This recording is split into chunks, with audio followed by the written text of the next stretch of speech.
Friends, இப்போ நம்ம பார்க்க போகிறது பிப்ரவரி மந்தோட இம்பார்ட்டன்ட் டேஸை ஷார்ட்கட்ஸில் பார்க்க போகிறோம். அது எது சம்மந்தப்பட்டது அப்படின்னு பார்த்தா சயின்ஸ் அண்ட் வீரபாண்டிய கட்டபொம்மன் சம்மந்தப்பட்டது. சயின்ஸ் அண்ட் வீரபாண்டிய கட்டபொம்மன் சம்மந்தப்பட்டது. ஏன் வீரபாண்டிய கட்டபொம்மன் சொல்கிறேன் அப்படின்னா, வீரபாண்டிய கட்டபொம்மன் வந்து எப்படி யார் நடிச்சிருப்பா?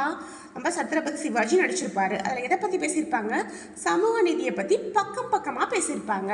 நெக்ஸ்ட்டு தாய்மொழியில் தான் அழகாக பேசி எல்லாரையும் சிந்திக்க வச்சுருப்பாரு. சரியா? அதே மாதிரி இந்த இடத்துல பாருங்கள், கடல் பாதுகாப்புங்கிறது அறிவியல் ரிலேட்டடான விஷயம். கடல் பாதுகாப்புங்கிறது அறிவியல் ரிலேட்டடான விஷயம். புற்றுநோயை சரி பண்ணுறது இதை வச்சு, சயின்ஸ் வச்சு தான். அதே மாதிரி வானொலி எதில் கண்டுபிடிச்சாங்க? சயின்ஸால் தான் கண்டுபிடிச்சாங்க. அதே மாதிரி அறிவியல் தினமும் இந்த மந்தில் தான் கொண்டாடப்படுது. அதனால தான் சயின்ஸ் அண்ட் சிவாஜின்னு போட்டிருக்கேன். சரிங்களா? இப்போ வாங்க ஷார்ட்கட்டுக்குள்ளே போகலாம். ஃபஸ்ட்டு பார்த்தீங்க அப்படின்னா, ஒரு பெரிய கடலை பாதுகாக்கணும். 4 விதமான புற்றுநோய் இருக்குது. 4 விதமான புற்றுநோய் இருக்குது. 13 வால்யூம் வச்சு வானொலியாக கேட்டுக்கிட்டு இருக்க.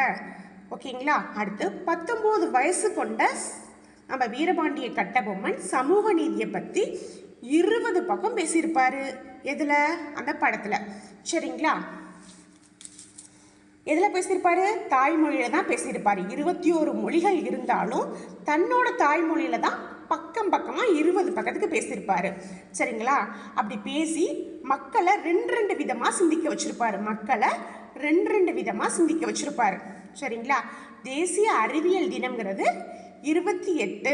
தேசிய அறிவியல் தினம்ங்கிறது 28 வயசுள்ள பசங்க தான் மேக்சிமம் அறிவியலில் நிறையா சாதிக்கிறாங்க. 28 வயசுக்கு மேலே உள்ள பசங்க வந்து அறிவியலில் நிறைய சாதிச்சுக்கிட்டு வர்றாங்க.